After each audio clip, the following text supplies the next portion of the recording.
So welcome everyone on the streams in the various chat channels on YouTube and LinkedIn, on EduSparks channels, and I believe also on Ed Events channels as well. Welcome to the session today. Just before we get started, to know that we've got people out there, I'd love you to just drop into the chat where you are in the world. I'm in sunny Singapore and I'm heavily outweighed by northern US area, although I will dare not to talk to Jennifer and Jan as being in the US, and you'll find out more about that. I'm joined by my colleague Jennifer Bloomingdale. My brain's a bit fried. I'm a little bit under the weather at the moment. And we are now talking with a fabulous organisation and to the co-founders of the organisation, Jennifer Johnson and Jan Frolick, and I'll introduce them in a second. But just first of all, if you are watching, thanks Dave B. Illawarra, New South Wales, well done. And I hear it's a little bit colder there than Singapore at the moment, Dave. Great to have you on. And really, this is a great opportunity for people to become interactive through the chat as you join. And what we've got here is a wonderful opportunity to look at a really innovative and unique way of addressing social emotional learning. And I've already learnt something about myself today in our pre-session chat. So with that, I'm going to throw to Jan Frolick. Welcome to the session. Give us some background. What's the origin story? This sounds wonderful. Will do. Thank you so much, Andrew. So happy to be part of EduSpark and connecting with educators all over the world. We're so thankful to find like-minded people to speak with and be ignited. So we keep going. It's such a special thing for us. So my name is Jan Frolick. I am co-founder of Captains and Poets. I'm here with my co-founder, Jennifer Johnson. My personal background is I have spent the last 10 years in advocacy working for gender equity, very specifically around women's advancement in the workplace. That sort of ignited in me a need to have bigger conversations around inclusion, and one of the ways that we decided in our partnership to do this was to create beautiful content for young people so they can learn about inclusion much earlier, in inclusion in the big picture kind of inclusion. So that's who I am. I'm going to pass it over to Jennifer, and then I'll give you a little bit of insight on Captains and Poets. Hello, everyone. My name is Jennifer Johnson. Yes, back in 2018, Jan and I put our hearts and minds together to form Captains and Poets, just recognizing what a complex world young people are growing up in and all the challenges that we are seeing. Little did we know where that would take us in the years to come. And really our goal is to give young people an inner compass so that they know who they are, they can follow that inner voice, and they can navigate challenges in the world, connect with themselves more deeply, and connect with others to make a difference. And we're coming from what has been sunny Canada, Toronto, Canada, just to give you a little bit of geography there. So we're all over the place right now, which is wonderful. So why us? We truly believe that young people have everything already within them to live a beautiful life, to thrive, to be authentically themselves, and to connect with and celebrate others. We have done this by creating Captains and Poets, which is creating a positive, engaging, inclusive learning environment through the tools that we have created over the last 4.5 years that give access, easy access actually, to difficult and what has become more challenging conversations in the world, but really critical and necessary ones that need to be had around well-being and belonging and inclusion and authentic identity. And that's what we've been doing. And why now? Well, I think that's probably obvious. We've had, a really somewhat traumatic 3 years for sure. And it's just becoming a little bit more complex in the world to navigate so many issues that are coming up. And the issues they're scary topics, right? For a lot of people. So we've tried to build something that is fun, easy, that teachers can run with, that we can bridge into the home environment, that we can really engage all stakeholders in communities, parents, caregivers, teachers, youth workers, and in some cases churches, everybody that will want to create a better, more inclusive learning environment for the young people. So I would say, why now? I mean, other than obviously COVID, there's also an increase in a mental health crisis. We have increased suicide rates. We have increased eating disorders. We have increased racism, and this is happening in just so everybody knows, this is actually happening all over the world in schools, and we work with a lot of them, and we're hearing the same stories. So that's why now. And why us? Why not us? We are parents. We have 5 children between us in the public school system. We have Jennifer's background in education, mine in advocacy and social change. So we just figured, why not us? So we're going to go into a little bit about Captains and Poets, and hopefully give you some new tools that you can take home or to school, into the classroom, or wherever. Thanks, Jan. So here's what we're going to cover today. We're going to talk a little bit about the current context. We're going to explore the relationship between well-being and identity. Sometimes we feel like they're treated in separate silos, and we maybe need to bring them back together again to really help kids to be their best selves in these times. We'll tell you a little bit about Captains and Poets. We're going to explore the captain and the poet. You'll have a chance to reflect on your own captain and poet. Then we're going to talk about some best practices for bringing social emotional learning into your school or your organization, and then just a taster of some classroom strategies that you could also use at home. So we touched on this a little bit. The current context is not pretty. Schools around the world are facing a common set of challenges. Everything from deficits in academic and social skills to almost an erosion of the social fabric. Kids just have lost that sense of connection and belonging. And then schools are really limited in their resources, limited in their budgets, staff challenges. There's a lot of turnover right now. There's a lot of people leaving. And so we want to help reinvigorate the system. So jumping into SEL, social emotional learning, this is a landmark study. Just wanted to interrupt to see if we could share your screen. Oh, I'm sorry. I thought you had it.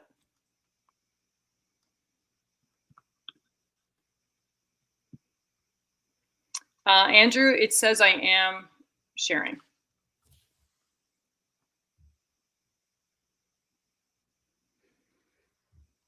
Does that work? There we go. Okay, very good. So there's our current context that I was just talking about. And here's the study by Durlak.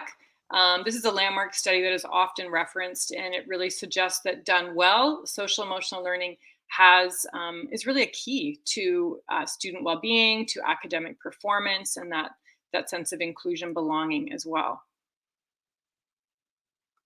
So it's this relationship between well-being and success and helping kids thrive that we really want to explore more deeply today. So there are many skills that make up SEL. Here's a few of them. And a lot of the time we teach these skills in isolation. We take a very skills-based approach, which is valid and important.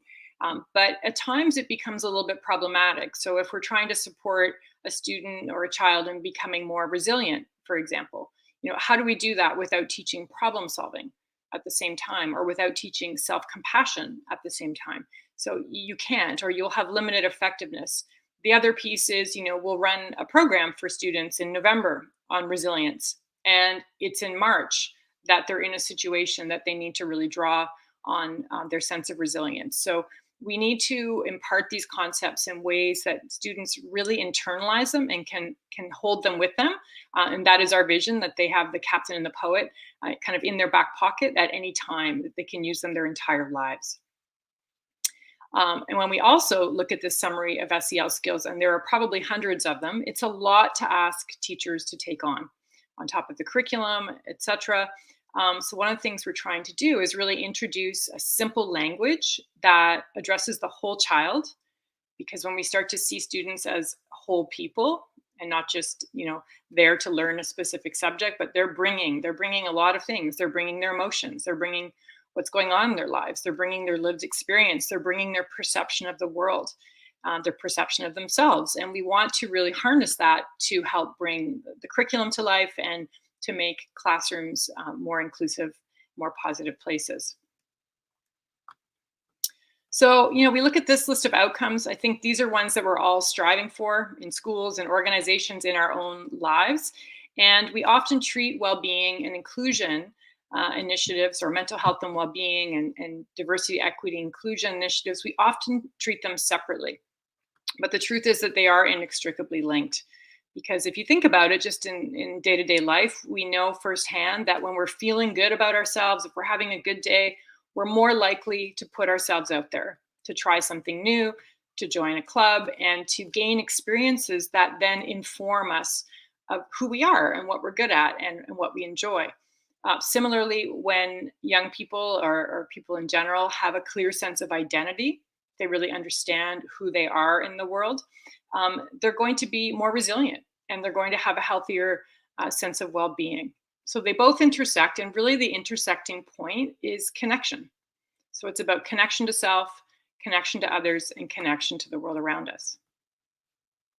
So self-awareness is a gift, as we all know, because it really helps us on our journey to continue to learn and to grow. But there's a bit of a shadow to self-awareness. And if you recall, between the ages of 5 and 8, you'll probably remember the first time you felt self-conscious, where you were suddenly aware of yourself, and it probably wasn't a positive experience. So maybe something happened and you suddenly felt like you weren't enough, or you felt judged for making a mistake, or you felt different. So I want you to think about that a little bit. Something might come to you right now in this moment, but reflect on it. Maybe it'll show up on the weekend. But there's a moment in each of our lives when we first have that moment of self-consciousness. And what we tend to do is put a pause on that part of ourselves. We tend to shut that part of ourselves down. And what we're trying to instill in young people is to hold on to who they are, hold on to their gifts, hold on to their unique perspectives, and to own that, and to not be afraid to put themselves out there and to continue to be their authentic selves. So we live with this tension between self-expression and self-censorship. And this is why we need to create a safe space in schools and at home for everyone to feel comfortable showing up as themselves. Having that coherence between how we see ourselves and how others see us is what makes us feel accepted or included. Similarly, we are all seeking this resonance, this matching feeling that we have in a group. So the truth is we're actually each contributing to those groups. So this is a key part of the program where the captain and the poet connect with other captains and poets. So belonging is not just about being included, but being part of the group in a meaningful way. And so by giving young people the tools and a safe space to be authentic, we engage them and we help create positive group dynamics and a sense of belonging for everyone from kids themselves. We help them to co-create that dynamic. For those of you who've heard of CASEL or maybe haven't heard of CASEL, CASEL is an organization in the United States that promotes standards around social emotional learning. So they have a lot of great resources if you want to go take a look. They highlight 5 sets of key skills in 5 categories: self-awareness, self-management, responsible decision-making, relationship skills, and social awareness. So we align to CASEL, but we deviate a little bit in that we reduce the emphasis on self-management or self-regulation, and we focus more on self-awareness, self-discovery.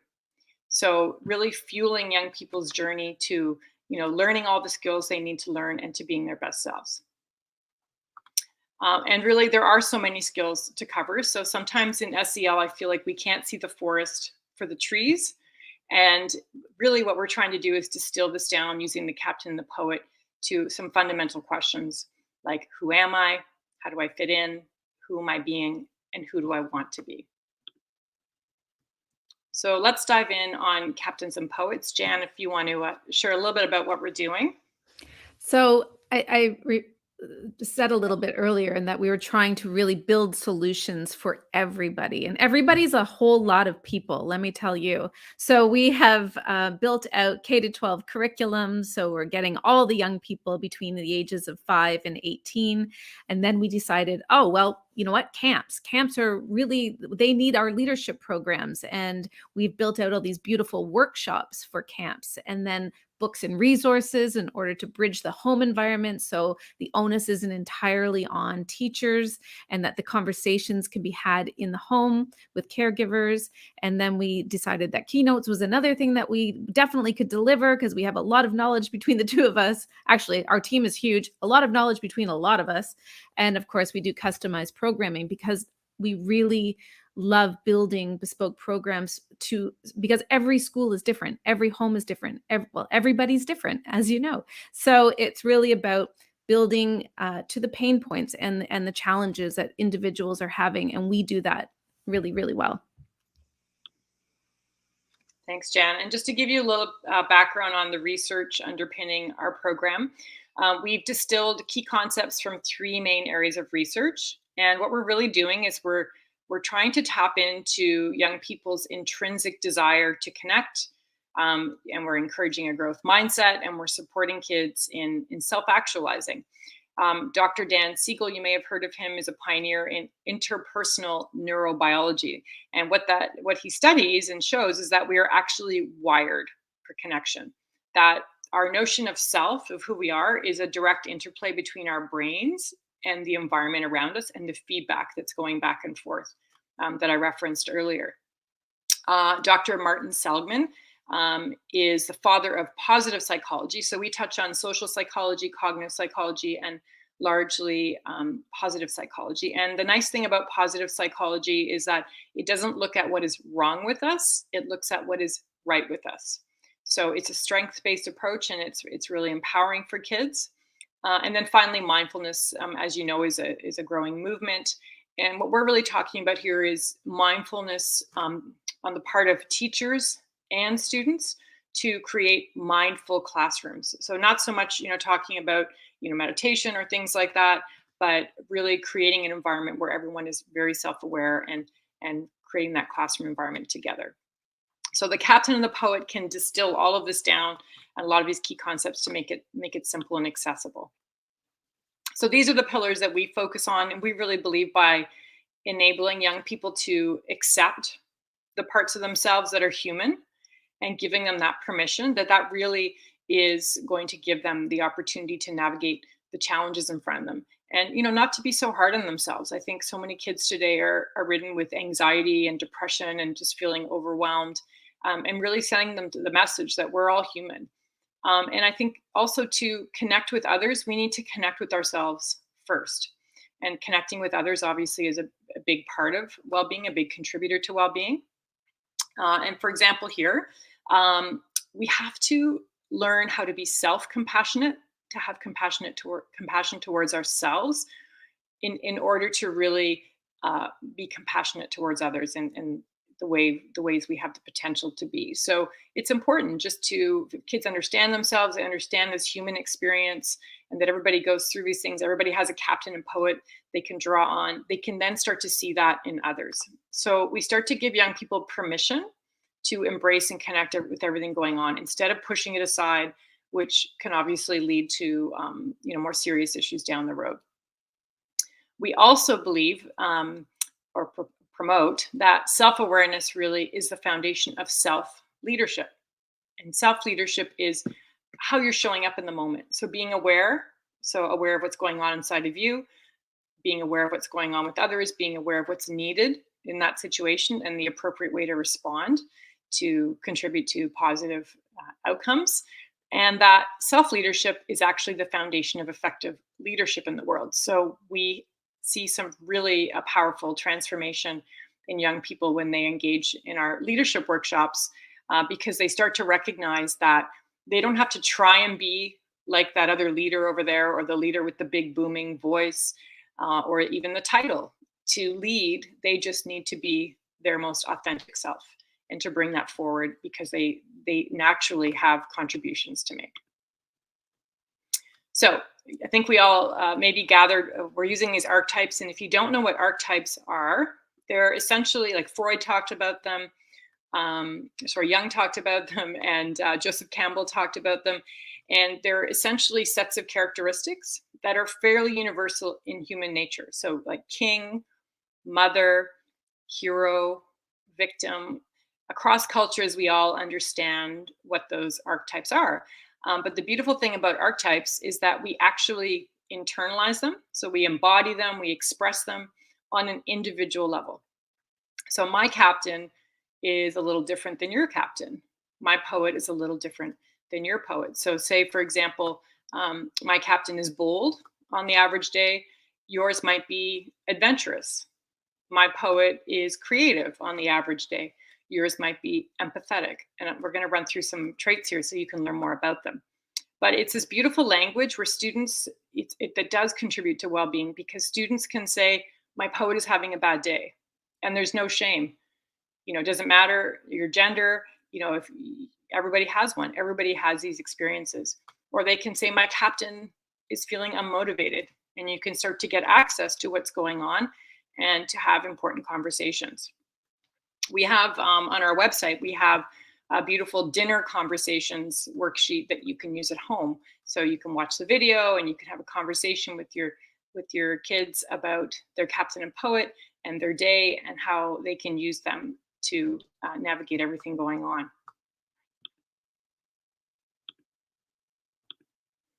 So who are the captain and the poet? So Andrew, I'd love it if you could play the video for us right now. So we have an animation video for young people, and we have a youth documentary, ages 12 to 18, of 9 young people talking about their captain and their poet. This is how we introduce the program, so it's kids explaining it to kids. And we're just going to show you a 1-minute sneak peek. And poets is about inclusiveness and being yourself. My poet acts as a compass in my life because it guides me to what I truly want to do and what makes me happy. It increases my imagination, and that helps me make sense of anything. The boldness, the actual actions that you take is your captain. When your captain and poet work together, you're able to identify other people's captains and poets as well. Your poet is kind of what helps you connect with people in general. And to unite people, you need to connect with them. Knowing that there's those sides of yourself that you can count on and you can see changing, help you stay true to yourself the whole time. You don't have to be perfect to be your best self and to be happy. If everyone was their best captain and poet, I think that we would see true change in the world. We are all the same because we are all different, and different is amazing. And different is empowering. Different is what makes us successful and happy. And different is beautiful. Different is beautiful.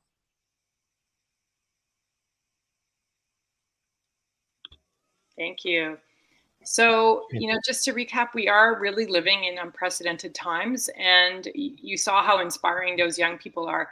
I think what we forget sometimes is that all this potential is latent in young people, that it's there and they want to tap into it. And we certainly want to tap into it in our schools and in our world. So this inner compass helps them to really consider, who am I being in this moment? Who do I need to be in this moment? And, who do I want to be in my life? So we kind of take this state of overwhelm and we hopefully give young people a sense of empowerment in their lives.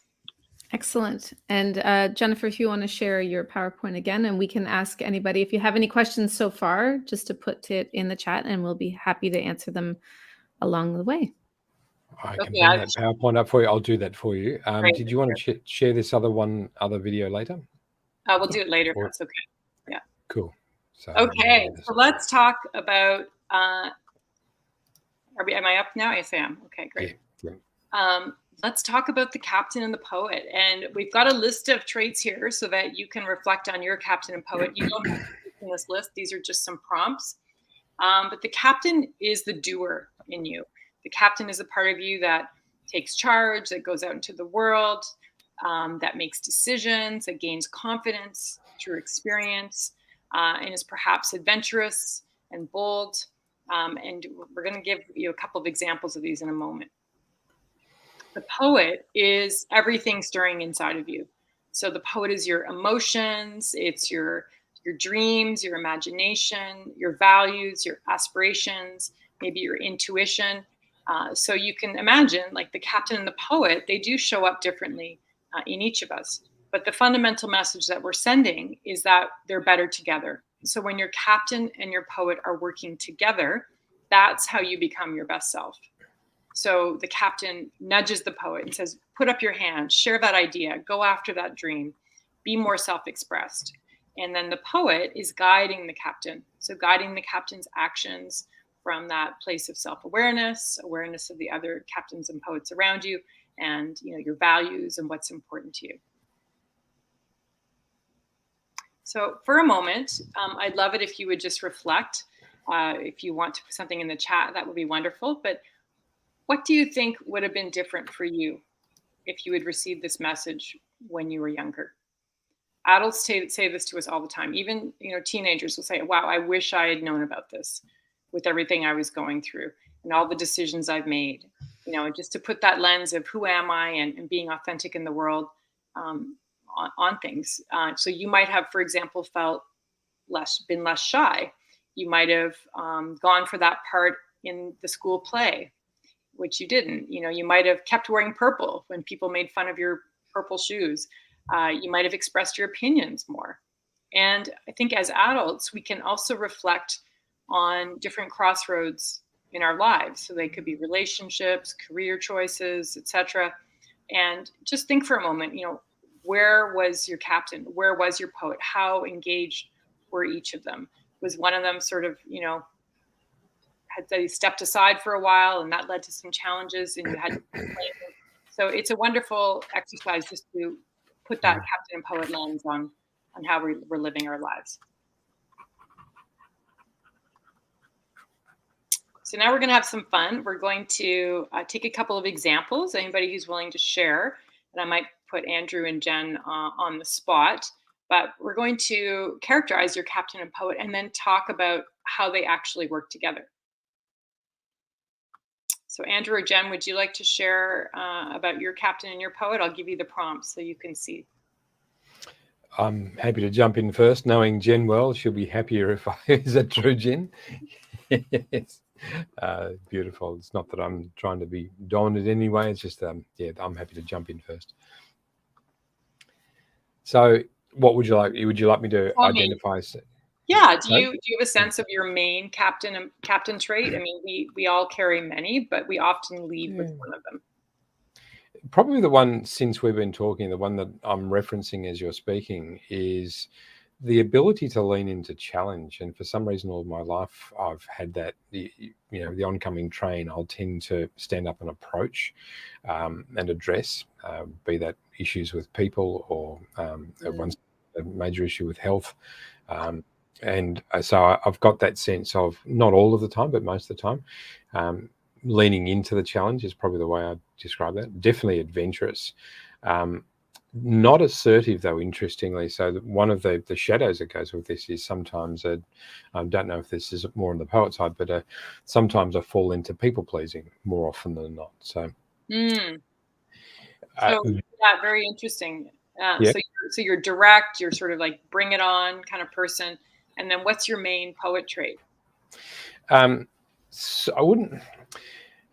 Reflective is a main one. I've been blessed with being self-aware at a fairly early age. I'm not quite sure why.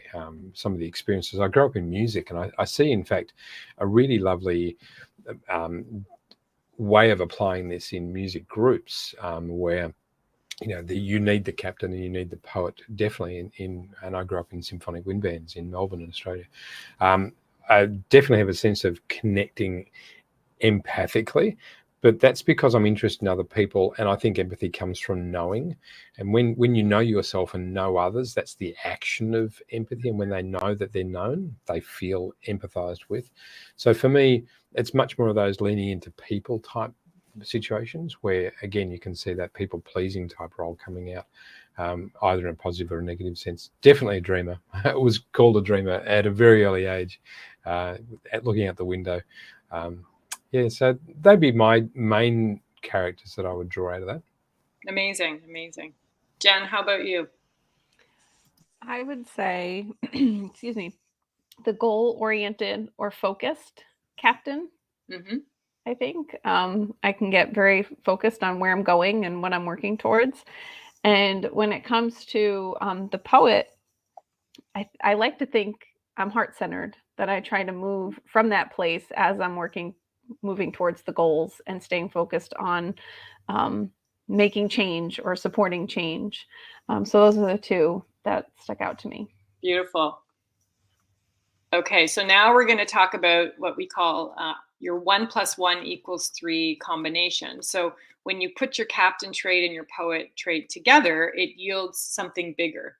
And we teach young people that this is their unique fingerprint in the world, because even if they have the same captain and poet trait as someone else, it'll show up slightly differently. And Jan, I'm going to pick on you and ask you if you would share your captain and poet trait and what they yield for you. Yeah, absolutely. So my captain is a risk taker. I jump into things with that are maybe most people don't want to do or are too scared to do. Usually, it's an entrepreneurial venture of some sort. And my poet is a deep feeler, for better for worse in some cases, but definitely I have a lot of feeling. And my =3 would be that I have become a very successful social entrepreneur. So I go after the things that I know that I want to change, that maybe other people don't want to talk about as much. And I put every bit of feeling into that for as long as it takes. Mm-hmm. Amazing. Okay, I'll share mine and then we'll go back to you, Andrew and Jen. So my on the average day, my captain is bold, my poet is creative. When I put those together in my professional world, it helps me to be innovative because I can come up with ideas and just, just go for it, make it happen. In my personal life, I think they show up more around always believing there's a way. There's always a way I always tell my kids that. They come home with a problem and I say, don't worry, we'll figure it out. We'll be creative, we'll be resourceful, and we won't be afraid to make that happen. So that's another thing to reflect on, is how the captain and poet show up in different areas of your life. So it could be work, it could be home.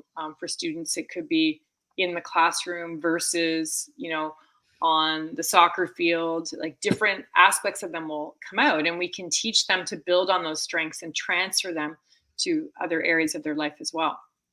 Okay, Jen, I'm going to start with you. So you said you were goal-oriented and heart-centered. I have an idea of what that would yield. What would you say?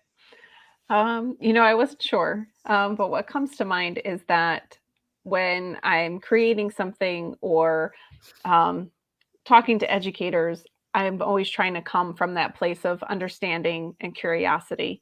So my approach to professional learning and conversations with teachers, I think, I don't know, has a different impact, or I try to,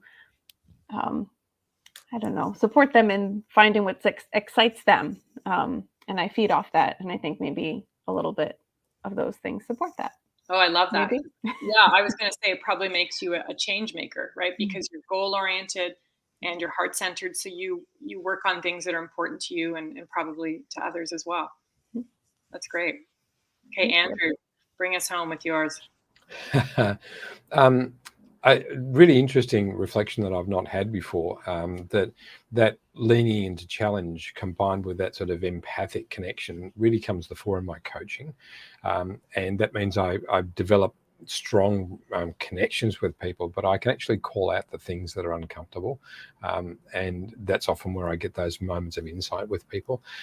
So that's where I think that combination works best. I share some of the things with Jan. I've got that leaning into challenge with doing something from a social perspective is really what has been the entrepreneurial path with Craig Kemp in EduSpark as well. So there's that sort of the high tolerance and appetite for risk is there with that as well. I've done some silly things in my life because of my low aversion to risk. So you think, why did I do that? But, I hear you. Yeah. So that'd be the main thing. Yeah, and I'm even imagining you, as a parent, for example. If you're more direct, but you're also empathetic, you're going to be that sort of firm, but supportive parent, right? So it's really interesting to think about that. And what is really important, though, is not to, decide that you are just those two dimensions. Because, for example, I could be in a situation where I shouldn't be leading with my creativity. I should be leading with being reflective, or I should lead with being empathetic to the person in front of me. So what we teach kids is they can constantly expand this repertoire of traits and to build on that, as they go along. And I just want to point out just how difficult it is for adults versus kids to do this. Kids are immediate, and adults are scared to go in. They're afraid. Almost always, it's, oh, I don't know, and then it's like really having to think about it. Where kids are still dreaming about who they are going to become, so it's an opportunity for them to really, like, they want this. They are so excited to like find out what their 3 is by acknowledging their 2, right? And their 1 + 1. And it is a beautiful thing to see that they come out of it. Just imagine if you had this when you were younger, right? Because you'd have all these years to build on that versus discovering it, the way we do as adults. Like eventually one day when we're 50, right? And we're like, oh, I'm this kind of person. Whereas like the young people have all of this opportunity to become. Yeah, exactly. And I think that's probably what, a midlife crisis is. Like, we spend our lives trying to reclaim who we are and our potentials. So we're really hoping to really anchor the Captain and the Poet so that young people can have a more fruitful, fulfilling path, or the best one possible. Okay, so we're going to shift gears a little bit now and just talk high level about some best practices for bringing social emotional learning into the schools in a way that promotes well-being and belonging. And we're just sharing a few highlights here, but this is a really interesting one. I'll read it. Well-being is a social condition that involves inclusion, belonging, peacefulness, and human rights. Strong well-being programs and policies see the connections between the psychological states of children and the eventual state of the world. I think that's where so many of us are concerned right now. Well-being initiatives can be occasions for critical thinking, political empowerment, and resilience directed toward changing the world, not just toward managing ourselves. So really bringing all of these elements, to life to make a difference. This one touches on the importance of integrating SEL with the curriculum. So this is really critical. SEL is not an event. It's not a time that should be scheduled in the calendar. It's a way of being that needs to be part of the way a classroom or a school runs and operates. And as we said earlier, we all know teachers do not need another thing on their plates. So aligning it to the actual curriculum is really important. The SEL approach needs to be very student-centered, and that helps, draw on the lived experience of young people and their unique perspectives as part of that curriculum. This then fosters a greater sense of connection with the teacher and across students, and greater engagement with the curriculum. So what we've tried to do here is whenever we go into a new market, we align to the national or the state curriculum. So areas around literacy, social studies, history. You can put the Captain and Poet lens on world events that are going on, the arts, and health. A lot of health curriculum, guidance and career programs even have space for SEL to be integrated. We also need to take a whole school approach. So it's not enough to do it with a certain group of kids or to do it in a certain classroom. We really want that whole school approach that Jan talked about earlier, engaging all stakeholders. So the caregivers and parents at home, the community, the students, obviously, teachers. It really needs to be a whole school approach. And what we're doing and working with schools is helping them to bring that Captain and Poet language to life, because we want everyone using that same language so that we can all be, setting, really harnessing, if you think about it, our collective poets for what's our vision for our school, what's important to us here, and engaging our captains to really make that happen. And then using that language to support student success across school and home. So we're all coaching with the same language and understanding the whole child. Connection is everything. I think it's at the heart of well-being and belonging. I think what people are craving most these days, after everything we've been through, is connection. Like, we hear around the world. It's a bit reassuring to know it's not just here, but it's also quite disturbing. But there are many challenges in schools around students knowing how to operate as a team, how to collaborate, how to understand each other. So we have work to do, and we need programs that really scaffold this ability for kids to understand themselves and to work together.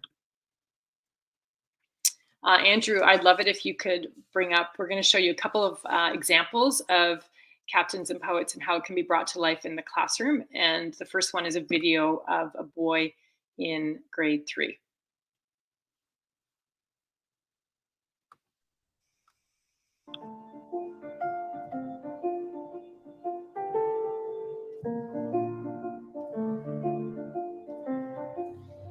This is my poet and this is my captain. My poet is very like artistic, and I feel like these are my feelings. My feelings just like flow around. I feel like I'm very creative, so like one part goes to the next. And then this is like, my captain is very like adventurous, and this is like a mountain because like I feel like, yeah, my captain's very adventurous. And then these are like trees and like the forest and stuff.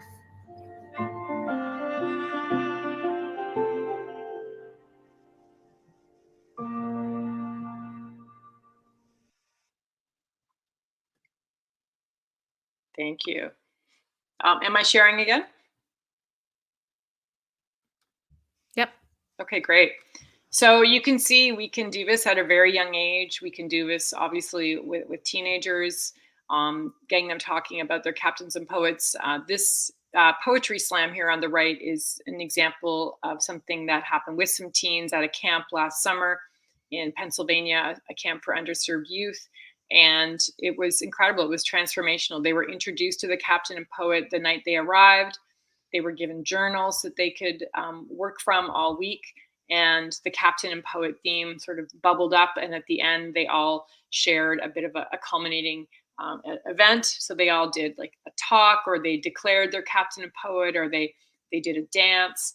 And it was a really great way to get the kids to connect a lot sooner. So the campers, they told the campground, or the camp told us that, normally it takes 4 or 5 days for students to really come together. And this really accelerated that. And it worked in a couple of days, which was amazing. So we're seeing this. It's actually creating that sense of inclusion, and everybody's thriving with that mutual awareness. We have lots of content to choose from. I think it's also interesting if you think about in discipline situations. So either at home or, at recess, something happens. And we can say to students, how did your captain show up? How did your poet show up? How could they have shown up? What would have been different? And then really leveraging that captain-poet connection between the siblings or the students at school to create that resolution that they're looking for. We have an activity that we encourage schools do on creating brave spaces. We're hoping to move beyond just safe spaces to brave spaces where kids can show up as their whole selves. They can have a positive sense of agency in creating that space together as a class. This one I'm going to let Jan talk about. This is her favorite. Yes, this lesson or activity around everyone has a story. I just find it so beautiful that at a young age you get to learn that it's not just about you anymore, and it illuminates lived experience and the importance of personal narratives. And it is it's that inclusion piece. It's that next level, right? That other people also have lived experience, and as well as you. So we have this and it's just such an important lesson to learn early. And I know I remember when I learned that, and I was 18 already. But I think that's normal for kids to sort of live in this sort of silo of self, and having this opportunity much earlier is I think will only serve them. We can also use the captain and poet to do check-ins, to really keep that language alive, throughout the school year. The captain and poet can really act as a bit of a barometer. So you can even say, how's your captain on a scale of 1 to 10, or how's your poet on a scale of 1 to 10?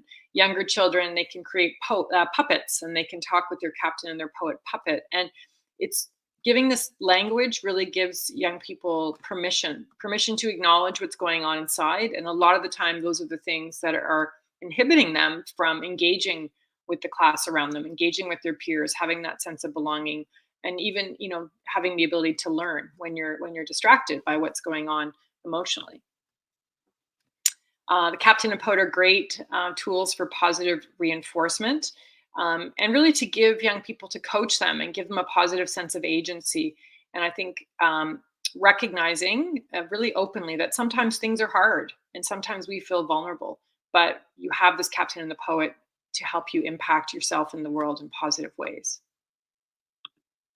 We also focus on these 6 superpowers: empathy, compassion, resilience, gratitude, curiosity, and courage. Resilience in particular, I know is such an important skill today, and it is a skill. It can be learned.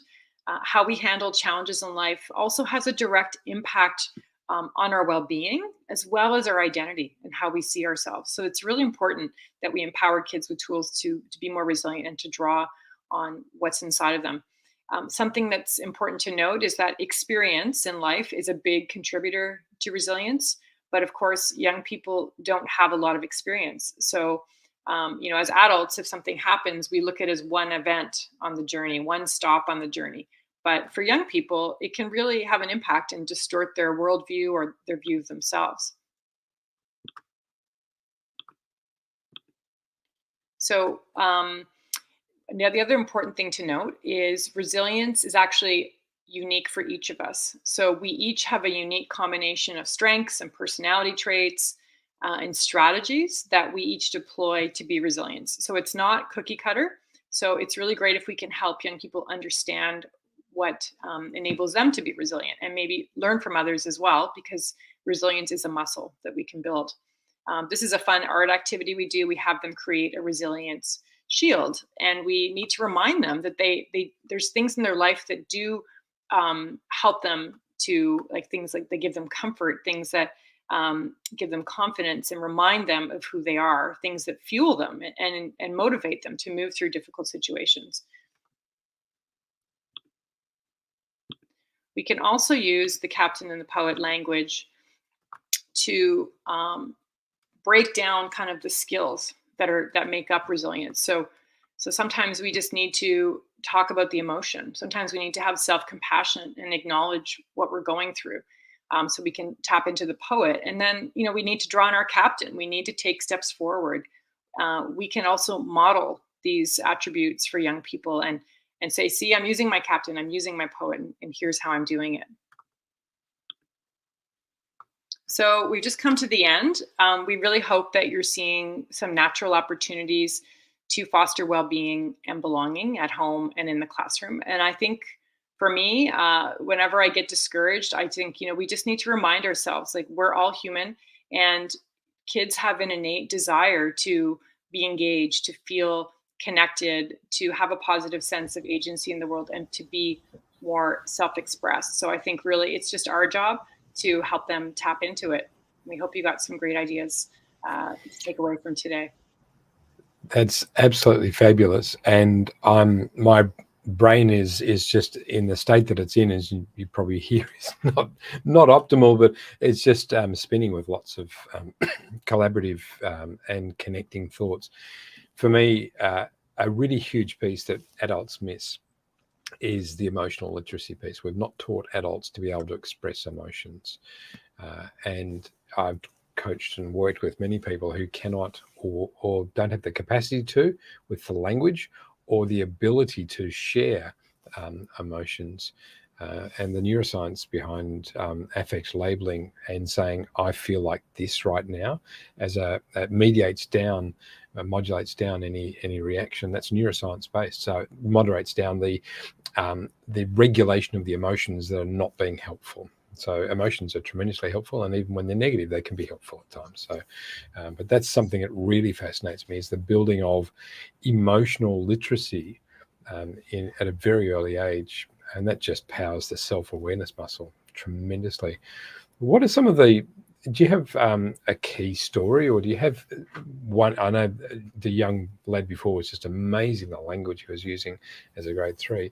Are there any that stand out, maybe of the older kids who really take this on? Do you see that a student body in a school start to own this and have agency over it in a way that they manage? What do you see with that? There's so many stories. And I think Jennifer will go into the mentorship programming that we've been running with teenagers. But for me, I remember early on when we just started this, working with a group of boys through Zoom, all in senior years, so 17, 18 years old, showing up 9 o'clock in the morning. They've got their hoodies on, so did not want to be in this room. But they showed up, and listening to them identify their captain and their poet in each of them, and having permission to access these traits within themselves. Many of these boys were natural captains and actual literal captains of major teams. They'd always been in sports, and they were given permission to identify the poet within them. And that was really beautiful, because a lot of them, and in some cases, some pretty emotional moments where they would say, my parents expect me to be a big sports person, but the truth is, like, I love music and I write music secretly, like I play, and they were having this conversation together as a whole bunch of boys in the room. And it was just, I mean, talk about exploring your emotions it was incredible. It was a beautiful, beautiful moment. So I that's probably my favorite. We do also see it in the leadership and mentorship programs.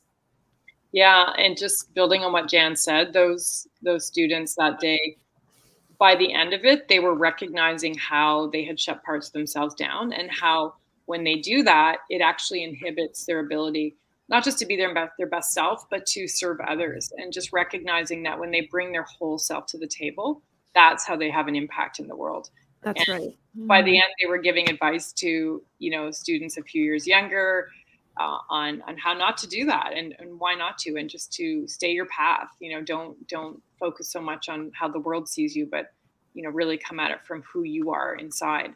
And to build on that, so we one of the things we do to help schools really foster the culture of captains and poets and a more inclusive school environment is to run mentoring programs. So even in, for example, a primary school, you can take the students at the top, or you can do it in a secondary school, and they run through the Captains and Poets program, and then they can then take it to younger students. They can mentor them. We have these peer mentoring concepts. It's pretty amazing. So it's really up to the school and up to those students what's important to them and how they want to take it forward. That to me really excites me, because there's a principle we use in EduSpark that in course design, which is about whoever speaks the most generative conversation, whoever speaks the most learns the most. And you're actually placing those mentors in positions where they're accelerating, not that they would dominate the conversation, but the more opportunity they've got to speak outside of that domain of learning around this actually accelerates and builds that muscle so much quicker. I can see one potential tension point. I'm interested to see how you support and develop the disposition of teachers, because I can immediately see that kids will just eat this up. Mm-hmm. But teachers, we're a little, pardon me, a little bit less fluid in our approach and our disposition. So what support do you think schools need to bring in to make sure that this gets full traction? And is it that teachers are exposed to the same sort of training themselves, mm-hmm. so that they start to understand their poet and their captain? Yeah, I love that you brought that up. And I'm sure any teachers listening right now are in the camp that they would, feel pretty comfortable bringing this type of programming forward. But we didn't recognize when we started how significant the need, to fill teachers' camps would be a few years later. So we have invested in a lot of programming for teachers. And really, we do something similar in our orientation to the curriculum before they launch it is about 45 minutes. And we spend quite a bit of time doing what we did with you and Jen, helping them to identify their captain and poet, talking about how to model it, how to because, really we can't ask kids to be doing things that we're not willing to do ourselves, because we're really working to foster connection. And there's so much room in education right now, I think, for a more reflective practice. And teachers are so overwhelmed, and it's really challenging. So we're working hard to put that at the forefront. Having said that, we have built it for the teachers that do not want to do the work either, or are uncomfortable with it. We run the youth documentary and the animation video purposefully. We built that so kids could hear that and they could pick it up themselves. They didn't need the teacher to self-reflect or have those conversations if they were uncomfortable, because we know that a lot of teachers are not going to do the work, and therefore, we want them to be able to pick it up despite themselves. Yeah, and they can go as far as they want. I mean, they can go deep on identity. We have an identity inclusion unit. They can go deep on self-awareness or social awareness, or align to the curriculum. So we really, one teacher said, it's structured, but not scripted. So once the fundamental concepts are in place and the students understand it, it can really go where the teacher's comfortable. But we're hoping too that it's also a personal development path for teachers, because I think, we're all on this journey together. It is absolutely. It is just emotional intelligence. Who does not want to be emotionally intelligent? So I think there are some who might rail against it in the world. We might know of a few, but generally speaking, I think there's a halo effect here too, sort of parallel to the mentor.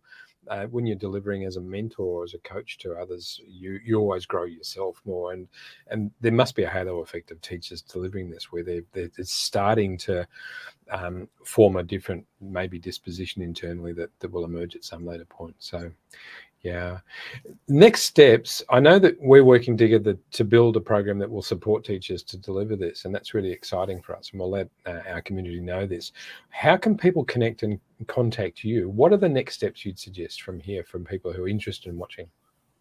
Just find us. It's not hard. We're everywhere. All of our social is at Captains and Poets, at Captains Poets. You can find us on LinkedIn under Jan Froelich and Jennifer Johnson. captainsandpoets.com is the website. And yeah, please reach out. We're always looking for like-minded people. We're always looking for educators that, and we are so open to helping you bring the program in. That's probably next steps. Just come find us and let us help you. I'm just showing some of these pieces up on the screen where people can connect to you, and certainly in the outreach and the group that have joined this will share those further. Can I thank you so much? We're playing with this deliberately with time zones, and this one is one that's set up particularly for capturing, pardon me, your part of the world. The beautiful thing is we'll be able to replay this as it is, and that has high value back into a much more time friendly for Asia and Australia as well, Australia, New Zealand, and into maybe the Middle East. So this will be available again in a much more friendly time zone. And thank you so much. Looking forward very much to continuing to work with you to bring your value and your innovation into the world for teachers and for schools. Jen, any final comments from you, Jen B? It was wonderful to participate and consider my own Captains and Poets, and I'm excited to dig in deeper and learn more through your course that you're going to be building. And I kind of want to have some similar conversations with my own kids. So thank you very much for that. Yeah, that's a definite for me. I've got a 13-year-old boy who this will just be really interesting to work with back home here. And just acknowledging Craig. I know Craig's got a crazy schedule coming up, and he's jumped in quickly with a comment there, and he showed that before, how he loves to work with you guys too. Thank you so much. Stay well.